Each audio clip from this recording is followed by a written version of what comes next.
నమస్తే వి digital news కి స్వాగతం. నేను కృష్ణవేణి. ముందుగా వార్తల్లోని ముఖ్యాంశాలు.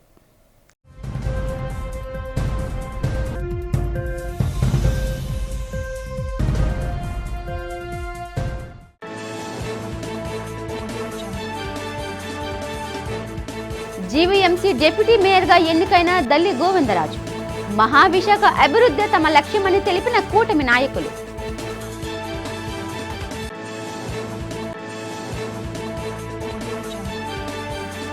విశాఖ స్టీల్ ప్లాంట్ కార్మికుల సమ్మెకు సంఘీభావంగా నిరసన ప్రదర్శన. స్టీల్ ప్లాంట్ ను ప్రభుత్వ రంగ సంస్థగానే కొనసాగించాలని డిమాండ్ చేసిన అఖిలపక్షం కార్మిక నేతలు.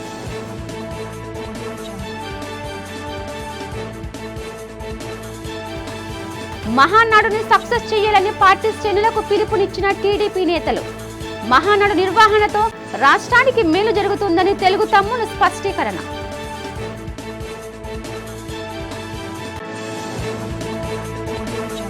సాగర జలాలు కలుషితం కాకుండా కాపాడాలని డిమాండ్ చేసిన బీజేపీ నేత మేడపాటి రవీంద్రారెడ్డి. మురుగునీరు సముద్రంలో కలవకుండా చూడాలని వినతి.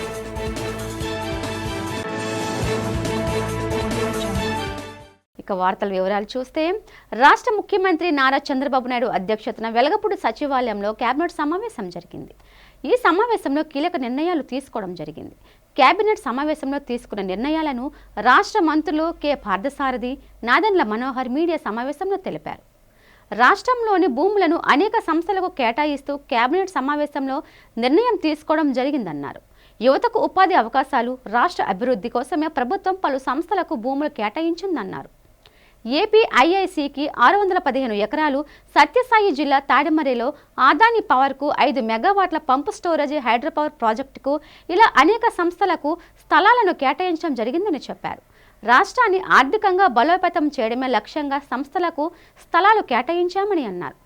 రైతుల సమస్యలు, పంటల దిగుబడి, గిట్టుబాటు ధర, నిత్యావసర ధరలపై చర్చించడం జరిగిందన్నారు. దీనిపై ప్రభుత్వం ఓ సబ్ కమిటీ నియమించి కమిటీ నివేదిక ఆధారంగా పలు చర్యలు తీసుకోవడం జరుగుతుందని మంత్రులు పార్థసారథి, నాదెండ్ల మనోహర్ తెలిపారు. ఉదయం నుంచి రాత్రి వరకు ప్రజలకి అందుబాటులో ఉండి సరుకులు సరఫరా చేసే వ్యవస్థని కుట్రపూరితంగా గత వైఎస్ఆర్సీపీ ప్రభుత్వం రాష్ట్రానికి అపార నష్టం కలిగిస్తూ వినియోగదారులు కూడా కనివిని అనిగిన రీతిలో ఇబ్బందికరమైన పరిస్థితులు తీసుకొచ్చారు. ఈ 9260 MDU వ్యాన్లు ఏర్పాటు చేయడానికి కోసం 1860 కోట్ల రూపాయలు ప్రజాధనాన్ని దుర్వినియోగం చేశారు. ట్రయల్ ప్రాజెక్టుగా ఇంటింటికి మేము డోర్ డెలివరీ చేస్తామని పెద్ద పెద్ద మాటలు చెప్పినవారు ఆ ట్రయల్ ప్రాజెక్టు కోసం, పైలట్ ప్రాజెక్ట్ కోసం మరొక 200 కోట్ల రూపాయలు వెచ్చించారు. చివరికి అంతిమంగా వినియోగదారుడికి చెప్పుకోలేని సమస్యలు. ఇంటింటికి ఎక్కడ కూడా డోర్ డెలివరీ జరగలేదు. ప్రతి వీధికి వచ్చి, అది కూడా ఆ ఆపరేటర్కి ఏ విధంగా అనుకూలంగా ఉందో ఆ సమయానికే వచ్చి ఉన్నంతసేపు ఉండి వెళ్ళిపోయే పరిస్థితి ప్రతి ఒక్కరం కూడా మనం చూస్తూనే ఉన్నాం. మనకి ప్రజల్లో తిరుగుతున్నప్పుడు ఈ సమస్యలపైన వాళ్ళు ఎంతో ఆందోళన చెందుతూ మన దృష్టికి తీసుకొచ్చారు. ముఖ్యమంత్రి గారు కూడా కూటమి ప్రభుత్వం ఏర్పడిన తర్వాత IVRS సర్వే టేకప్ చేసినప్పుడు ప్రతి నెల సుమారు 30% లబ్ధిదారులు మాకు రేషన్ అందలేదనే విషయం ప్రతి నెల మాకు వివరాలు వస్తూనే ఉన్నాయి. ఈ నేపథ్యంలో పౌర సరఫరాల శాఖ నుంచి మేము అసలు రైస్ స్మగ్లింగ్ ఏ విధంగా జరుగుతోంది, రాష్ట్ర వ్యాప్తంగా మేము అనేక ప్రాంతాల్లో తనిఖీలు చేసి PDS రైస్ స్మగ్లింగ్ డైవర్షన్ అనే కోణం నుంచి చూసినప్పుడు మాకు అర్థమైంది, ఈ వ్యవస్థలో ముఖ్య పాత్ర పోషించింది ఈ వ్యాన్ల వ్యవస్థ తీసుకొచ్చిన తర్వాత. అంటే జవాబుదారితనం లేదు, ఒక స్పష్టత లేదు, సరుకులు తీసుకునేటి ఎవరెటు వెళ్ళిపోతున్నారో ఎవరికి తెలియని పరిస్థితి. అకౌంటబిలిటీ అనేది గతంలో ఫేర్ ప్రైస్ షాప్స్లో చాలా స్పష్టంగా ఉండేది. పశ్చిమ మధ్య బంగాళాఖాతంలో ఉపరితల ఆవర్తనం కొనసాగుతోందని వాతావరణ కేంద్రం అధికారులు తెలిపారు. ప్రస్తుతం దక్షిణ కోస్తా ఆంధ్రప్రదేశ్ని ఆనుకొని ఉపరితల ఆవర్తనం కొనసాగుతోందని అన్నారు. రుతుపవనాలు విస్తరిస్తున్నాయని మరో 4 రోజుల్లో కేరళ తీరాన్ని తాకే అవకాశం ఉందని తెలిపారు. ఈ పరిస్థితుల దృష్ట్యా రాబోయే వారం రోజుల పాటు ఉత్తర కోస్తాలోని పలు ప్రాంతాల్లో అత్యధిక వర్షపాతం నమోదయ్యే అవకాశం ఉందని వాతావరణ శాఖ అధికారులు తెలిపారు. కొన్ని ప్రాంతాల్లో భారీగాను, మరికొన్ని ప్రాంతాల్లో మోస్తరుగాను వర్షాలు కురిసే అవకాశం ఉందని చెప్పారు. కోస్తా తీరం వెంబడి బలమైన ఈదురు గాలులతో పాటు అక్కడక్కడ ఉరుములు, మెరుపులతో కూడిన వర్షాలు కురుస్తాయని తెలిపారు. సముద్రం అల్లకల్లోలంగా ఉండటంతో మత్స్యకారులు వేటకు వెళ్లవద్దని అధికారులు హెచ్చరించారు. రాష్ట్రంలో ఉన్న సంవహన పరిస్థితుల వల్ల రాబోయే వారం రోజులు ఏ విధంగా ఉందో చూద్దాం.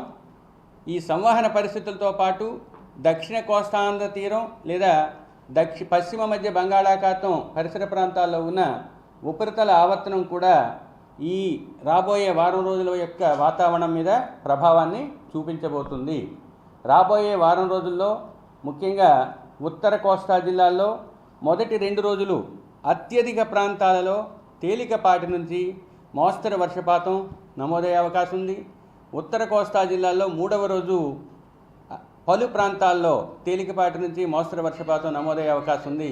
మిగిలిన 4 రోజులు కూడా కొన్ని ప్రాంతాల్లో తేలికపాటి నుంచి మోస్తరు వర్షపాతం ఉండే అవకాశం ఉంది. అదే దక్షిణ కోస్తా ఆంధ్రప్రదేశ్లో జిల్లాల్లో మొదటి 2 రోజులు అత్యధిక ప్రాంతాలలో జీవీఎంసీ డిప్యూటీ మేయర్గా దల్లి గోవిందరాజు ఎన్నికయ్యారు. జీవీఎంసీ కౌన్సిల్ హాల్లో జరిగిన సమావేశంలో జిల్లా జాయింట్ కలెక్టర్, ఎన్నికల అధికారి మయూర్ అశోక్ డిప్యూటీ మేయర్గా దల్లి గోవిందరాజు ఎన్నికైనట్లు ప్రకటించారు.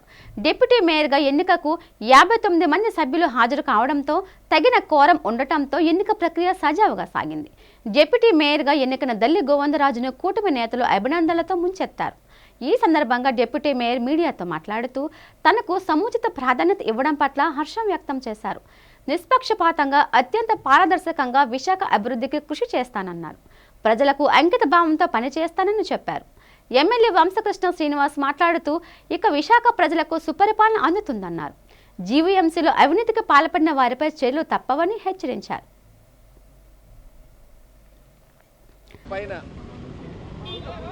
అందరికీ కూడా అత్యధిక మెజార్టీలు ఇచ్చారంటే ప్రజలు ఎక్కువ ఎక్స్పెక్టేషన్స్తో విశాఖ ప్రజలను అందరికీ కూడా తెలుగుదేశం, జనసేన, బీజేపీ శాసనసభ్యులు గెలిపించుకోవటం, ఆ తర్వాత కార్పొరేషన్ వచ్చేటప్పటికి, ఎందుకంటే జీవీఎంసీ పరిధిలో ఉండేటువంటి పాలకవర్గం ఈరోజు మేయర్, డిప్యూటీ మేయర్ ఏదైతే అవిశ్వాస తీర్మానం నెక్కి మరలా మేము గెలుపు పొందిన తర్వాత మాకు ఇంకా బాధ్యత పెరిగింది. పదవి కోసం కాదు, పరిపాలన సజావుగా సాగడానికి, జరిగిన అవినీతిని ఎండగట్టడానికే మేయర్ని దించుతున్నామని చెప్పాం. దాని మాట కట్టుబడి ఉన్నాం. గత 4 సంవత్సరాల్లో జరిగిన అవినీతిని బయటకు తీసి, ప్రజాధనం ఎక్కడన్నా దుర్వినియోగం అయితే, ప్రజా ఆస్తులు ఎక్కడన్నా కబ్జా చేయబడితే వాటిని రికవరీ చేయిస్తాం. అలాగే గణబాబు గారు చెప్పినప్పుడు సవ్యమైన, నాణ్యమైన, మెరుగైన పాలన ఈ సంవత్సరం కాలంలో ఇవ్వబోతా ఉన్నాం. ఇది ఎలా అవుతుందంటే 74 మంది రావాలంటే 74 మంది రావాల్సి వచ్చింది. 74 మంది 56 వచ్చినా సరిపోద్దంటే అలాగైంది. అంతే, అంతకుమించి ఇంకేం లేదు. దీని మీద ఏం పెద్ద ఇదేం పెట్టుకోవాల్సిన పని లేదు. డెఫినెట్గా ఒకటైతే గ్యారంటీ, మేము గత 4 సంవత్సరాలు జీవీఎంసీలో అంటే 3 సంవత్సరాలు పూర్తిగా ఎక్కడైతే ఏవైతే తప్పులు ఉన్నాయో అన్నీ కూడా మరి ప్రశ్నించామో, ఆ ప్రశ్నించిన దానికి ఈరోజు జీవీఎంసీలో 4 సంవత్సరాల తర్వాత జీవీఎంసీలో మరి ఈరోజు అవకాశం మేయర్గా కానీ, డిప్యూటీ మేయర్గా కానీ, అలాగే ఈ కూటమికి వచ్చిన తర్వాత డెఫినెట్గా మా నాయకులందరూ కూడా జాగ్రత్తగా ప్రజల దగ్గరికి వెళ్ళి పరిపాలన చేస్తారనే దానికి చాలా కాన్ఫిడెంట్గా చెప్తున్నాం. విశాఖపట్నంలో మీరు ఒకసారి చూస్తే ప్రజలు కూడా గమనిస్తూ ఉన్నారు. రోడ్లు, మెయిన్ రోడ్లు తీసుకోండి, వివిధ కంపెనీలు తీసుకోండి.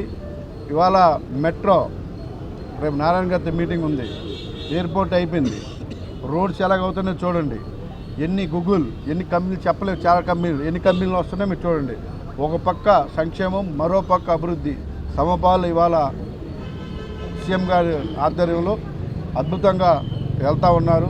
కూటమి పార్టీల కార్పొరేటర్లు అందరూ సహకారంతో నన్ను సమయం తక్కువ ఉన్నా కూడా కానీ ఏకగ్రీవంగా greater Visakhapatnam municipal corporation deputy మేయర్గా ఎన్నుకున్నందుకు అందరికీ కూడా ధన్యవాదాలు తెలియజేస్తూ ఈ యొక్క కార్యక్రమానికి విచ్చేసినటువంటి మీడియా మిత్రులకి అందరికీ కూడా ధన్యవాదాలు తెలియజేస్తూ నాకు గెలిపించినటువంటి వార్డు ప్రజలైనటువంటి 64 వార్డు ప్రజలందరికీ కూడా మనస్ఫూర్తిగా ధన్యవాదాలు తెలియజేస్తూ వార్డు ప్రజలు అవకాశం ఇచ్చారు, అభివృద్ధిలో ముందుకు పోయాననే విషయం గమనించి ఈరోజు మా జనసేన పార్టీ ఏకగ్రీవంగా మా పార్టీ ఎమ్మెల్యేలు అందరితో చర్చించి అదేవిధంగా మా అధ్యక్షులు మంచి నిర్ణయం తీసుకున్నారని చెప్పేసి అందరూ చెప్పడం జరుగుతుంది.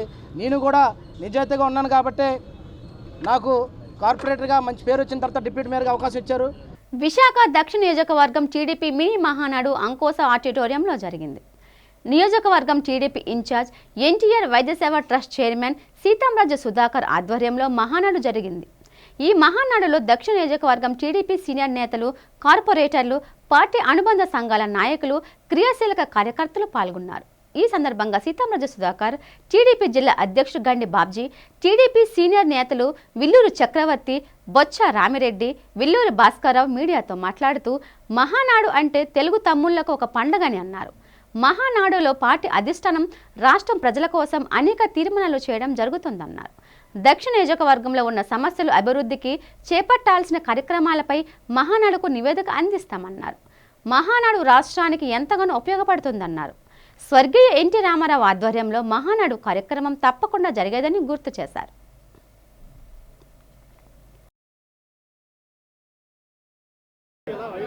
స్వర్గీయ ఎన్టీ రామారావు గారు 83లో పార్టీ పెట్టినప్పటి నుంచి కూడా ప్రతి ఏడాది కూడా ఈ మహానాడు జరిపించే అలవాటు ఈ పార్టీలో మరి పెద్దలు ఆనాడు మొదలుపెట్టారు. అందులో భాగంగా పెద్ద మహానాడు జరిగిన రోజుకి ప్రతి నియోజకవర్గంలో ఒక మినీ మహానాడులు జరిపించాలని ఎప్పటి నుంచో నిర్ణయం తీసుకున్న పార్టీ ఆ విధంగా ఈరోజు విశాఖపట్నంలో సౌత్లో కూడా సోదరులు సీతంరాజు సుధాకర్ గారి ఆధ్వర్యంలో ఈ మహానాడు జరిగింది. బ్రహ్మాండంగా మా కార్యకర్తగా నాయకులు కానీ హాజరయ్యి ఇంత పెద్ద ఎత్తున ఈ మహానాడిని జయప్రదం చేసినందుకు ప్రతి ఒక్కరికి పేరు పేరు నమస్కారాలు తెలియజేసుకుంటాం. ఈరోజు మా గౌరవ ముఖ్యమంత్రి మరి రాష్ట్ర పార్టీ అధ్యక్షులైన చంద్రబాబు నాయుడు గారు, మరి లోకేష్ బాబు గారు, పల్లా శ్రీనివాసరావు గారి ఆధ్వర్యంలో ఆదేశాల మేరకు మినీ మహానాడు విశాఖ దక్షిణ నియోజకవర్గంలో నిర్వహించడం జరిగింది. ఈ తాలూకా తీర్మానాలన్నీ కూడా మీకు త్వరలోనే తెలియజేస్తాం. అంగరంగ వైభవంగా మినీ మహానాడు జరిగింది. మరి మహానాడుకి అందరం సన్నద్ధమై 26వ తారీఖు మార్నింగ్ ఇక్కడి నుంచి బయలుదేరి 26 నైట్కి చేరుకుని తిరుపతి, 27 మార్నింగ్న కడప మహానాడుకి సన్నద్ధంగా విశాఖ దక్షిణ నియోజకవర్గం సిద్ధమై ఉంది. విశాఖ దక్షిణ నియోజకవర్గంలో సంక్రాంతిని తలపించే విధంగా ఈరోజు మినీ మహానాడు కార్యక్రమం ఏర్పాటు చేయడం జరిగింది. కార్యక్రమానికి ముఖ్య అతిథిగా మన విశాఖ దక్షిణ నియోజకవర్గ రథసారథి, అలాగే మన పార్లమెంట్ అధ్యక్షులు శ్రీ గండి బాబ్జీ గారు ముఖ్య అతిథులుగా విచ్చేసి కార్యక్రమాన్ని కార్యకర్తల్లో ప్రతి ఒక్కరికి కూడా తెలుగుదేశం పార్టీ తాలూకా విధి విధానాలని, అలాగే ఈ మినీ మహానాడు ద్వారాగా రేపు రాబోయే రోజుల్లో ప్రతి ఒక్కరికి పదవి పట్టాభిషేకాలని కూడా ఏ విధంగా చేయాలనే ఉద్దేశంతో ఈవేళ కార్యరచన చేయడం జరిగింది. ప్రతి ఒక్క సంవత్సరం కూడా సంవత్సరానికి రెండు సంవత్సరాలకు ఒకసారి సంస్కృత వెల్సలు జరుగుతాయి. స్టేట్ పార్టీ ఆఫీస్ ఆదేశాల ప్రకారంగా 175 కాన్స్టిట్యూన్సీలు పార్టీ పెట్టి నుంచి కూడా ఒక ఆనవాయితీ ఉంది. ఆనవాయితీ ప్రకారం మినీ మహానాడు 175 కాన్స్టిట్యూన్సీలు పెట్టి మహానాడుకి వెళ్ళాలా. 26, 27, 28 మహానాడుకి వెళ్తారు. ఆ మహానాడు తీర్మానాలు ఇక్కడ ఏ నియోజకవర్గంలో అయితే మహానాడు పెట్టారో ఆ తీర్మానాలు చేసి మెయిన్ మహానాడుకి ఆ తీర్మానాలు సెంట్రల్ పార్టీకి ఇవ్వాలా. సెంట్రల్ పార్టీ మహానాడులో తీర్మానం చేస్తారు. దీర్ఘకాలంగా అపరిష్కృతంగా ఉన్న తమ సమస్యలను రాష్ట్ర ప్రభుత్వం పరిష్కరించాలంటూ తల్లి బిడ్డ ఎక్స్ప్రెస్ ప్రవాహనాల డ్రైవర్లు డిమాండ్ చేస్తున్నారు. తల్లి బిడ్డ ఎక్స్ప్రెస్ వాహనాల డ్రైవర్ల యూనియన్ ఆధ్వర్యంలో జీవీఎంసీ ఎదురుగా ఉన్న గాంధీ విగ్రహం వద్ద ధర్నా నిర్వహించారు. తమ సమస్యను పరిష్కరించాలంటూ ఆందోళనకారులు నినాదాలు చేశారు. ఈ సందర్భంగా యూనియన్ నేత రాజు మాట్లాడుతూ డ్రైవర్లకు ప్రభుత్వం కేవలం 7,500 రూపాయలు మాత్రమే వేతనంగా ఇస్తుందన్నారు. డ్రైవర్ల వేతనాలు పెంచాలని, ఎన్నో సంవత్సరాలుగా పనిచేస్తున్న డ్రైవర్ల ఉద్యోగాలను పర్మనెంట్ చేయాలని డిమాండ్ చేశారు. జగన్ సర్కార్ కూడా తమ సమస్యలు పరిష్కరించకుండా మొండి చేయి చూపిందని ఆవేదన వ్యక్తం చేశారు. కూటమి ప్రభుత్వమైన తమ పట్ల సానుకూలంగా వ్యవహరించి తమ న్యాయమైన డిమాండ్ను పరిష్కరించాలని కోరారు. గత 2015-31 మార్చి 31లో మేము తల్లిబిడ్డ ఎక్స్ప్రెస్లో ఉద్యోగులుగా మేము కల్పించడం జరిగింది. అయితే ఆ రోజు నుంచి ఈ రోజు వరకు కూడా మా వేతనం జీతాలు అనేది 7,870 రూపాయలేనండి. ఆ రోజు వరకు ఈ రోజు వరకు ఇన్ని ప్రభుత్వాలు మారినా కానీ ఏ ప్రభుత్వం కూడా మమ్మల్ని పట్టించుకోవడం అనేది జరగలేదు. కానీ అదే జీతంతో ఈ రోజు వరకు కూడా మేము కొనసాగిస్తూనే వస్తున్నాము. గత ప్రభుత్వం ఏ ప్రభుత్వం అయితే వచ్చిందో ఆ ప్రభుత్వంలో కూడా మాకు కనీస వేతనాలు 18,500 ఇస్తారని మేము ఆశించాం తప్ప కనీసం ఆ ప్రభుత్వం కూడా పట్టించుకోలేదు. ఇప్పుడు గతంలో ఏ ప్రభుత్వం అయితే తల్లిబిడ్డ ఎక్స్ప్రెస్ పెట్టిందో ఆ ప్రభుత్వం ఇప్పుడు వచ్చింది. ఇప్పుడు కూడా అదే ప్రభుత్వం నిర్లక్ష్యం వహించి మమ్మల్ని పట్టించుకునే దీనస్థితి పరిస్థితుల్లో ప్రభుత్వం ఉంది. ఈరోజు పట్టించుకోవాలని మన స్థాపరదాయంతో ఈరోజు మేము ధర్నాకు అయితే దిగడం జరిగింది. మేము ఈ 18,500 కనీస వేతనము plus insurance plus PF ESI అన్నీ కల్పించి మమ్మల్ని సకాలంలో ఆదుకుంటుందని ప్రభుత్వాన్ని అయితే ఈరోజు మేము వేడుకోవడం జరుగుతుంది. మాకైతే కొన్ని డిమాండ్లు ఉన్నాయండి. ఆ డిమాండ్లు ఏంటన్నది అంటే ప్రభుత్వం తల్లిబిడ్డ ఎక్స్ప్రెస్ డ్రైవర్ల ఉద్యోగ భద్రత ఒకటి కల్పించాలి సార్. సమాన పనికి సమాన వేతనం అనే జీవో ప్రకారం 18,500 రూపాయలు జీతం చెల్లించాలి. ప్రతి నెల క్రమం తప్పకుండా 1 లేదా 2 తారీఖుల్లో జీతాలు మాత్రం చెల్లించాలి. ఏపీ సీఎం సార్ మా సమస్యలపై స్పందించండి. ఏపీ డిప్యూటీ సీఎం సార్ తల్లిబిడ్డ ఎక్స్ప్రెస్ డ్రైవర్లను ఆదుకోండి. ప్రస్తున్న పరిస్థితుల్లో 7,870 రూపాయల జీతంతో మా కుటుంబాల్లో ఎలా బ్రతకాలి సీఎం సార్? నారా లోకేష్ బాబు గారు మా సమస్యలపై స్పందించండి. విశాఖ స్టీల్ ప్లాంట్ను పరిరక్షించుకునే విషయంలో రాజీపడే ప్రసక్తే లేదని అఖిలపక్ష నేతలు జగ్గునాయుడు, మన్మథరావులు స్పష్టం చేశారు. మోదీ సర్కార్ స్టీల్ ప్లాంట్ను ప్రైవేటీకరణ చేసే యోచనను విరమించుకోవాలన్నారు. విశాఖ స్టీల్ ప్లాంట్ ఉద్యోగులు, కార్మికులు చేస్తున్న సమ్మెకు సంఘీభావాన్ని తెలుపుతూ నగరంలో భారీ ర్యాలీని నిర్వహించారు. ఈ సందర్భంగా అఖిలపక్ష కార్మిక నేతలు జగ్గునాయుడు, మన్మథరావులు మాట్లాడుతూ విశాఖ స్టీల్ ప్లాంట్ను ప్రభుత్వ రంగ సంస్థగానే కొనసాగించాలన్నారు. ప్లాంట్కు సొంత గనులు కేటాయించి నిధులు కేటాయించాలని కేంద్రాన్ని డిమాండ్ చేశారు. ప్లాంట్ పరిరక్షణకు రాబోయే రోజుల్లో ఆందోళన కార్యక్రమాలు మరింత తీవ్రతరం చేస్తామన్నారు.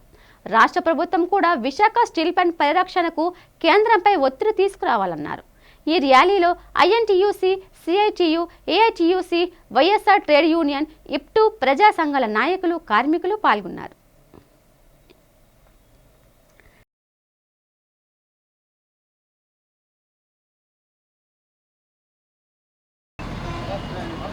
విశాఖ ఉక్కు పరిశ్రమని, అందులో పనిచేసేటువంటి పర్మనెంట్ కాంట్రాక్ట్ కార్మికుల్ని కేంద్రంలో మోడీ ప్రభుత్వం అష్టదిగ్బంధం చేస్తూ ఉంది.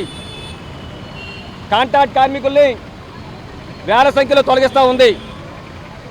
దశాబ్దాల తరబడి స్టీల్ ప్లాంట్ ఉత్పత్తిలో కీలక పాత్ర పోషిస్తున్నటువంటి 3,000 మంది కాంట్రాక్ట్ కార్మికుల్ని తొలగించేసింది. మరో 2,600 మందిని తొలగించడం కోసం సిద్ధపడతా ఉంది. ఉన్న ఫలంగా వేలాది మంది కాంట్రాక్ట్ కార్మికులను తొలగిస్తే వీళ్ళ కుటుంబాలు ఏం కావాలి, వారి జీవితాలు ఏం కావాలి అని మేము ప్రశ్నిస్తూ ఉన్నాం. అంతేకాకుండా పర్మనెంట్ ఎంప్లాయీస్ని వీఆర్ఎస్ పేరు మీద వేల సంఖ్యలో తొలగిస్తూ ఉన్నారు. ఇది అన్యాయం, దుర్మార్గమైనటువంటి పర్మనెంట్ కాంట్రాక్ట్ కార్మిక యూనియన్ నాయకులకి షోకాజ్ నోటీస్ ఇస్తున్నారు, వార్నింగ్ లెటర్ ఇస్తున్నారు, సస్పెన్షన్ గురి చేస్తూ ఉన్నారు. ఆ విధంగా నిర్బంధం ప్రయోగించి మొత్తం స్టీల్ ప్లాంట్ కాంట్రాక్ట్ కార్మికులు, పర్మనెంట్ ఎంప్లాయీస్ని బయటకు నెట్టి వైజాగ్ స్టీల్ ప్లాంట్ని ఆదాని, అంబానీ వంటి మిట్టల్ వంటి కార్పొరేట్ చేతుల్లో పెట్టేదానికోసం కేంద్రంలో మోడీ ప్రభుత్వం కుట్రలు పొందుతూ ఉంది. అసంఘటిత రంగ కార్మికులు, అలాగే ప్రభుత్వ రంగ పరిశ్రమల్లో పనిచేస్తున్న ఉద్యోగస్తులు అందరూ కూడా దేశవ్యాప్తంగా సార్వత్రిక సమ్మె అనేది కేంద్ర కార్మిక సంఘాలు అనేది పిలిపివ్వడం అనేది జరిగింది. దాంట్లో భాగంగానే ఈరోజు అనేది అన్ని కార్మిక సంఘాలన్నీ కూడాను నిరసన ప్రదర్శనలు ఈరోజు చేయాలనేసి కేంద్ర కార్మిక సంఘాలు అనేది పిలిపివ్వడం అనేది జరిగింది. ఢిల్లీలోనే మార్చి నెలలో సమావేశమయ్యి ఈరోజు అసంఘటిత రంగ కార్మికులకి కనీస వేతనాలు 26,000 రూపాయలు ఇవ్వాలని, అలాగే వీరికి పని గంటలు అనేది 8 గంటల పని గంటలు అనేది ఉండాలనేసి, అలాగే కాంట్రాక్ట్ కార్మికులు కానీ అవుట్సోర్సింగ్ కార్మికులు కానీ వాళ్ళందరినీ పర్మనెంట్ చేయాలని, ఇటువంటి డిమాండ్ల సాధన కోసం అనేది సార్వత్రిక సమ్మె చేయాలనేసి అనుకున్నారు. అలాగే పహల్గామ్లో ఉగ్రవాదుల దాడి, యుద్ధ వాతావరణం అనేది సరిహద్దుల్లో ఉండడం వల్ల జూలై 9వ తారీఖుకి వాయిదా వేయడం జరిగింది. జూలై 9వ తారీఖున అఖిలపక్ష కార్మిక సంఘాల ఆధ్వర్యంలో సమ్మె పోరాటం అనేది ఘనంగా అత్యంతంగా వీరోచితంగా ఈరోజు అనేది నిర్వహించడానికి కేంద్ర కార్మిక సంఘాలన్నీ సిద్ధమవుతూ ఉన్నాయి. సినీ నటుడు జూనియర్ ఎన్టీఆర్ జన్మదిన వేడుకలు అభిమానులు ఘనంగా నిర్వహించారు. రెల్లి వీధిలో జరిగిన జన్మదిన వేడుకల్లో అభిమానులు కేక్ కట్ చేశారు. అనంతరం అభిమానులు పరస్పరం కేకు తినిపించుకున్నారు. ఈ సందర్భంగా జూనియర్ ఎన్టీఆర్ అభిమానుల సంఘం నాయకులు కాకి గంగరాజు, కస్తూరి వెంకట్, మణి మీడియాతో మాట్లాడారు. తమ అభిమాన నటుడు జూనియర్ ఎన్టీఆర్ ఆయురారోగ్యాలతో ఉండాలని ఆకాంక్షించారు. రాబోయే రోజుల్లో మరిన్ని చిత్రాల్లో నటించి జాతీయ, అంతర్జాతీయ స్థాయిలో పేరు ప్రఖ్యాతులు మరింత గడించాలని అన్నారు. జూనియర్ ఎన్టీఆర్ తన నటనతో తాతయ్య స్వర్గీయ సీనియర్ ఎన్టీఆర్ను మైమరిపిస్తున్నారని ప్రశంసించారు.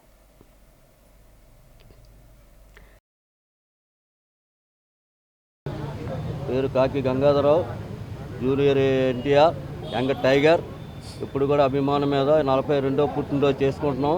ఇప్పుడు కూడా ఆయన బయటికి రావాలని, బాగా పైకి అందరి ప్రజల్లో అందరిలో కూడా బయటికి పేరు రావాలని ఇంకా ముందు కృషి చేసి ఇంకా మంచి మంచి సినిమాలు తీసి ఆ తాతగారి పేరు నిలబెడతారని చెప్పేసి మనవడు ఆలోచించి చేస్తున్నాను. బాగా సినిమాలన్నీ బాగుండాలి, పైకి రావాలి, అందరూ అభిమానులు అందరూ కూడా పైకి ఆయన తీసుకురావాలి, ఆయన ఇప్పుడు బాగుండాలి. ఎన్టీ రామారావు గారు ఉన్నప్పటి నుంచి అంటే ఈ ఎన్టీఆర్, చిన్న ఎన్టీఆర్ తాతగారు ఆనాడు ఎలాగైతే మంచి మంచి పనులు చేసి కృషి చేస్తారో అందరికీ తెలిసిన విషయమే. కానీ ఇప్పుడు తన మనవడి కోసం మేము అభిమానిస్తూ తాతగారు లేకపోయినా సరే ఈరోజు మా సంతోషానికి గతంలో ఎలా చేస్తాం ఇప్పుడు కూడా రెల్లివీధి, కోడివీధి ఈ ఇరువురు అందరూ కలిసి కూడా అతనికి పుట్టినరోజు శుభాకాంక్షలు తెలుపుతున్నామండి. మళ్ళీ అతను ఇంకా ఫిలిం దాంట్లోని పెరగాలని 36, 37 వార్డులు ప్రజల తరఫున, జూనియర్ ఎన్టీఆర్ తరఫున మేము కూడా అభిమానస్తులమే. ఇది పార్టీలకు అతీతంగా మేము ఇక్కడ ఏర్పాటు చేసాం.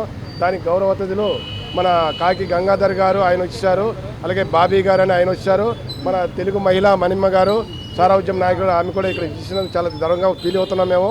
అలాగే ముందుకి కార్యక్రమాలకి జరపడానికి మేము నిర్ణయించుకున్నాం. ఈసారికి ఇలాగ అయిపోయింది, వాతావరణం బాగలేకపోయినప్పటికీ నెక్స్ట్ పుట్టినరోజుకి మేము చేయడానికి మంచి కంకణం కట్టుకున్నాం అందరం కలిసి.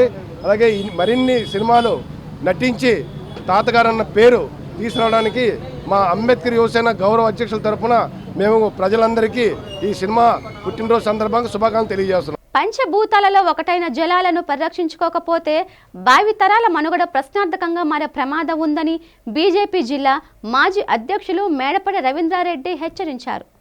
నగరంలో జరిగిన మీడియా సమావేశంలో ఆయన మాట్లాడుతూ సాగర జలాలు కలుషితం కావడం పట్ల ఆందోళన వ్యక్తం చేశారు.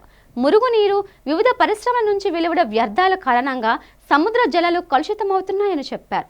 సముద్ర జలాలు కలుషితం కారణంగా వాతావరణ సమతుల్యత దెబ్బతింటుందని, ఆ ఫలితంగా ప్రకృతి కోపానికి బలి కావాల్సి ఉంటుందని హెచ్చరించారు. సముద్ర జలాలు కలుషితం కాకుండా పరిరక్షించుకోవాల్సిన బాధ్యత మన అందరిపైన ఉందన్నారు. ప్రభుత్వం కూడా సముద్ర జలాలు కలుషితం కాకుండా పటిష్టమైన చర్యలు తీసుకోవాలని మేడపాటి రవీంద్రారెడ్డి కోరారు.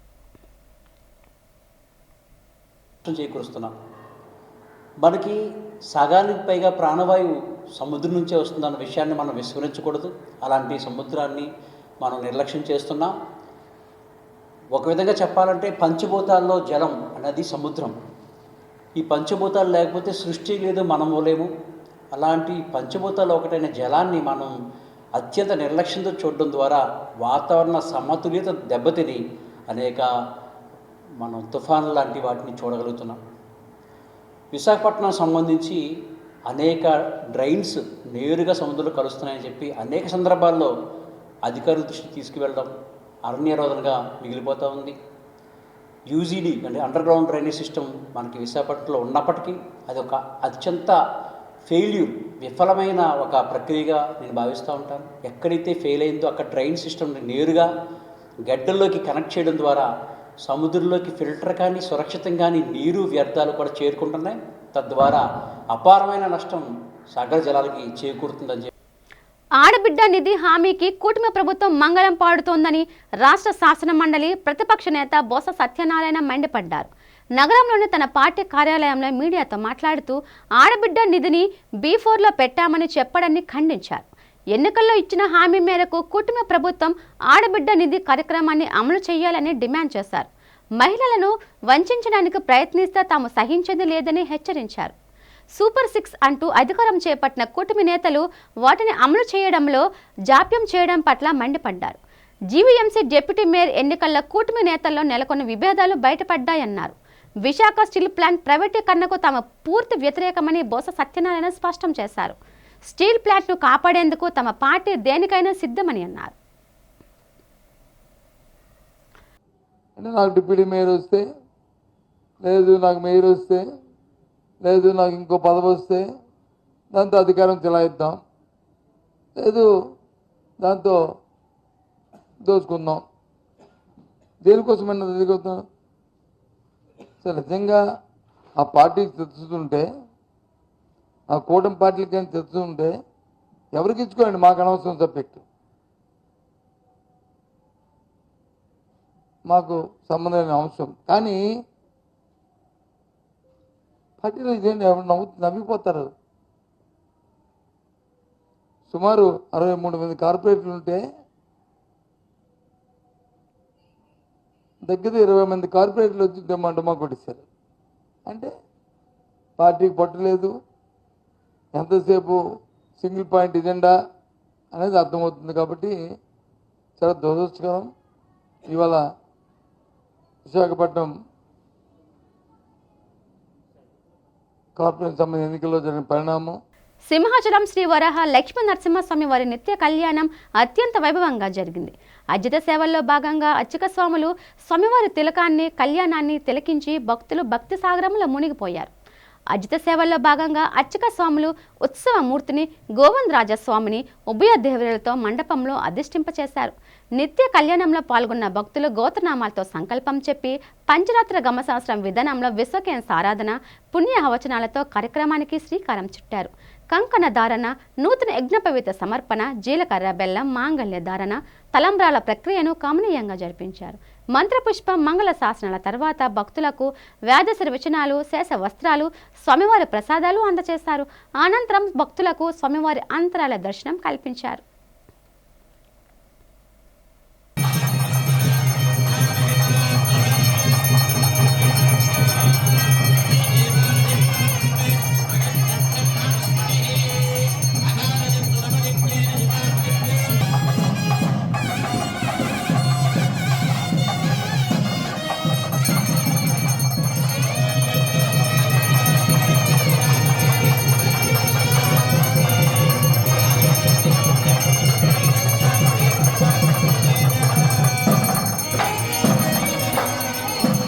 తమ సమస్యలను ప్రభుత్వం పరిష్కరించాలని డిమాండ్ చేస్తూ కమ్యూనిటీ హెల్త్ ఆఫీసర్లు వినూత్న రీతిలో నిరసన తెలిపారు.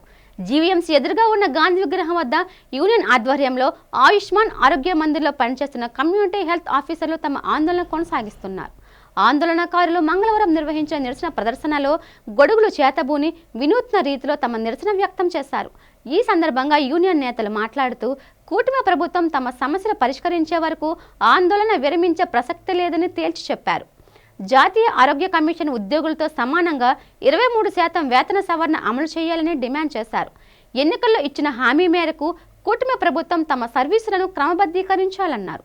తమ సమస్యలను ప్రభుత్వం పరిష్కరించే వరకు ఆందోళనను వివిధ రూపాల్లో కొనసాగిస్తామని హెచ్చరించారు.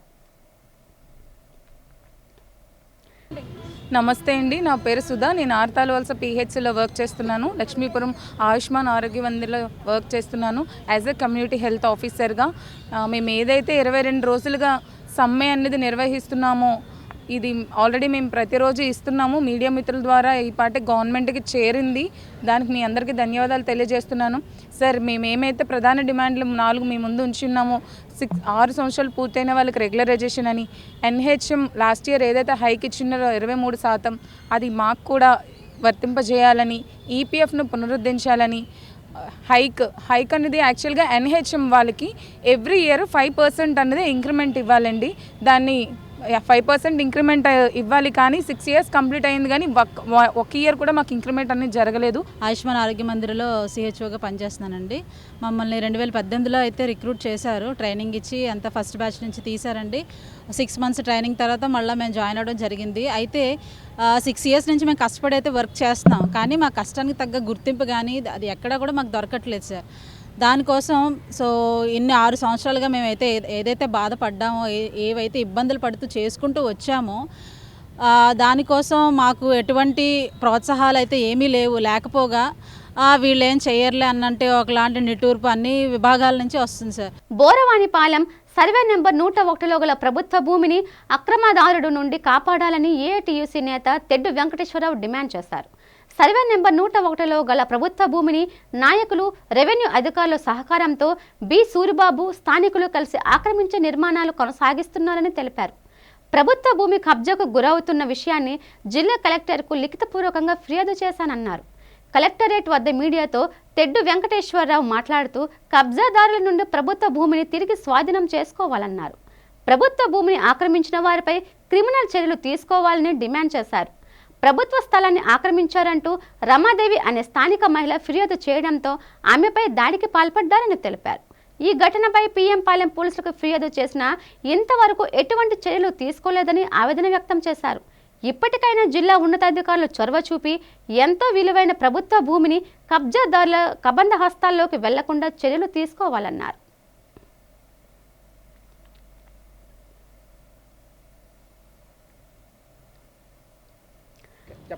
నా పేరు పట్నాల రమాదేవి అండి. నేను బోరవానిపాలెం 5వ వార్డు నుంచి వచ్చానండి.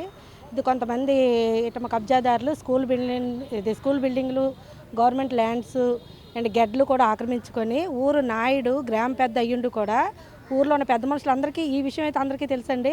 నేను వచ్చి అడిగినప్పటికీ నా ఇంటి మీదకి వచ్చి కుర్రాల చేత వచ్చి దౌర్జన్యం చేసి అక్రమంగా నా ఇంటి పక్కన ఉన్న స్థలం కూడా ఆక్రమించుకొని దాన్ని కూడా మొత్తం కుర్రాల చేత, ఊర్లో ఆడవాళ్ళ చేత కూడా నా మీదకి వచ్చి దాడి చేయించి నన్ను చాలా విధాలుగా నానా మాట్లాడారండి. బోరవానిపాలెంలో ఉన్న స్థానికులు 101 సర్వే నెంబర్లో గ్రామ పెద్ద అయిన బోరా సూరిబాబు గారు అక్రమ నిర్మాణం చేస్తూ మరియు స్కూల్ బిల్డింగులు, అంగన్వాడీ కేంద్రాలు అన్నిటినీ ఆయన ఆధ్వర్యంలో పెట్టుకొని ఆయనే ప్రభుత్వ పాలకుల మద్దతుని మందబలం ఎక్కువైపోయి ఈ విధంగా అన్నిటినీ స్వాధీనం చేసుకుంటే అధికారులు నిమ్మక నీరెత్తినట్టున్నారు. విద్యార్థుల నుండి ఫీజులు వసూలు చేసి బోర్డు తిప్పేసిన ఫిడ్జీ కళాశాలపై చర్యలు తీసుకోవాలని హరిశ్చంద్ర డిమాండ్ చేశారు. ఇంటర్మీడియట్ 2 సంవత్సరాలకు ఫీజులు వసూలు చేసిన యాజమాన్యం అకస్మాత్తుగా బోర్డు తిప్పేసిందన్నారు. ఆ కళాశాలకు తాము చెల్లించిన ఫీజులు తిరిగి ఇప్పించాలంటూ కలెక్టరేట్కు వినతి పత్రం అందించామన్నారు. ఈ సందర్భంగా కలెక్టరేట్ ఆవరణలో మీడియాతో హరిశ్చంద్ర మాట్లాడుతూ ఆ కాలేజీ యాజమాన్యం వలన తమ పిల్లలు ఎన్నో ఇబ్బందులు పడ్డారన్నారు. ఆ కాలేజీ నిర్వాహకంపై ఫిర్యాదు చేసిన ఎంవీపీ పోలీసులు పట్టించుకోలేదన్నారు. సాక్షాత్తు నగర పోలీస్ కమిషనర్కు ఫిర్యాదు చేసిన ఎంవీపీ పోలీసులు ఆ కాలేజీపై ఎఫ్ఐఆర్ నమోదు చేయలేదని తెలిపారు. అధికార యంత్రాంగం చొరవ చూపి తమకు న్యాయం చేయాలని కోరారు. మేమందరం మొత్తం 206 పైగా పేరెంట్స్ ఫిడ్జీ కాలేజీలో మా పిల్లల్ని చేర్చాము.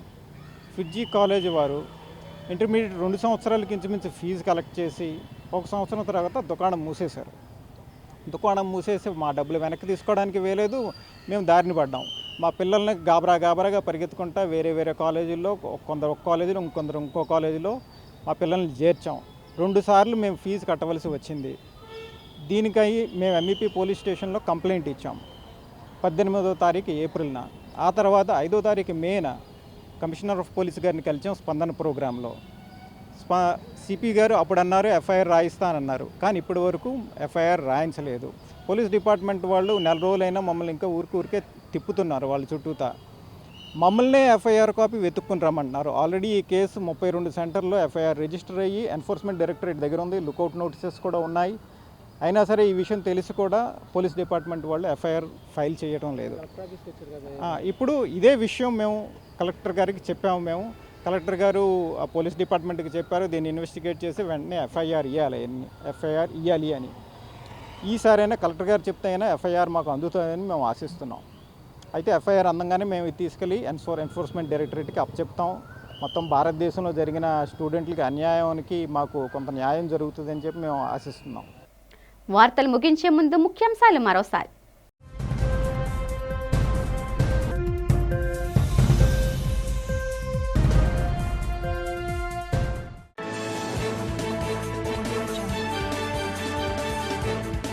జీవీఎంసీ డిప్యూటీ మేయర్గా ఎన్నికైన దల్లి గోవిందరాజు.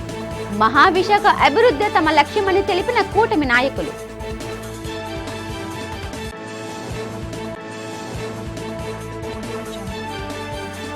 విశాఖ స్టీల్ ప్లాంట్ కార్మికుల సమ్మెకు సంఘీభావంగా నిరసన ప్రదర్శన.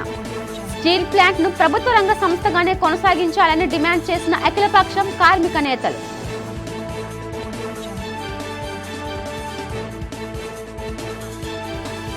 మహానాడుని సక్సెస్ చేయాలని పార్టీ శ్రేణులకు పిలుపునిచ్చిన టీడీపీ నేతలు. మహానాడు నిర్వహణతో రాష్ట్రానికి మేలు జరుగుతుందని తెలుగు తమ్ముడు స్పష్టీకరణ.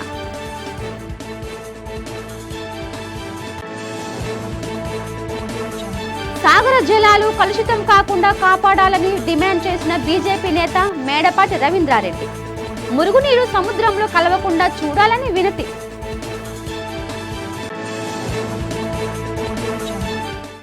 ఈ వార్తలు ఇంతటితో సమాప్తం. తిరిగి మరిన్ని విశేషాలతో మరో బులెటిన్లో కలుసుకుందాం. నమస్తే.